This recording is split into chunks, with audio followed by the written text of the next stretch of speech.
ஓம் சாய்ராம். இன்று நாம் ஸ்ரீ சாயி அஷ்டோத்திரத்தின் 104வது ஸ்லோகத்தை பார்க்க போகிறோம். ஸ்ரீ சாயி அஷ்டோத்திரத்தை நமக்கு தொகுத்து வழங்கியவர் பூஜ்ய ஸ்ரீ நரசிம்ம சுவாமிஜி அவர்கள். இதற்கு விளக்க உரையை திரு சேஷாத்ரி ஐயா அவர்கள் அளித்துள்ளார். ஸ்லோகா 104. ஓம் சர்வாந்தர் பகிஸ்திதாய நமஹா.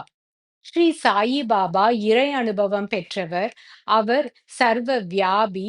அவர் அந்த பரம்பொருள் என்பது நாம் நன்கு அறிந்ததே. அதனால்தான் ஸ்ரீ சாயி பாபாவால் ஒவ்வொருவரின் உள்ளும் புறமும் இருக்க முடிகிறது.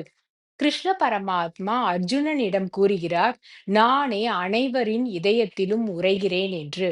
ஸ்ரீ சாயி பாபா எப்பொழுதுமே கிருஷ்ணரின் உணர்வு நிலையிலேயே, அதாவது அந்த ஸ்ரீஹரியின் உணர்வு நிலையிலேயே திளைத்திருப்பதால் அவருக்கும் அந்த தெய்வீக சக்திகள் அனைத்தும் உண்டு.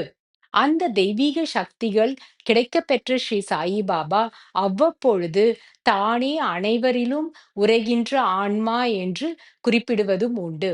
இந்த தெய்வீக சக்தியை பெற்ற அவர் தன்னுடைய பக்தர்களுக்கு எந்த இடத்தில் என்ன இன்னல்கள் நேரிட்டாலும் உடனே ஓடி சென்று அவர்களுக்கு தேவையான உதவிகளை புரிந்து அவர்களை இன்னல்களிலிருந்து மீட்கிறார்.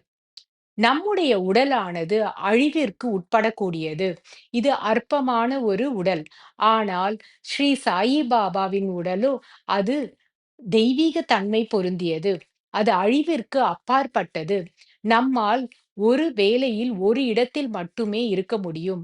ஆனால் அந்த தெய்வீக பரம்பொருள் எந்த இடத்தில் வேண்டுமானாலும், நினைத்த மாத்திரத்தில் எப்பொழுது வேண்டுமானாலும் சஞ்சரிக்கக்கூடியது. ஓம் சாய்ராம்.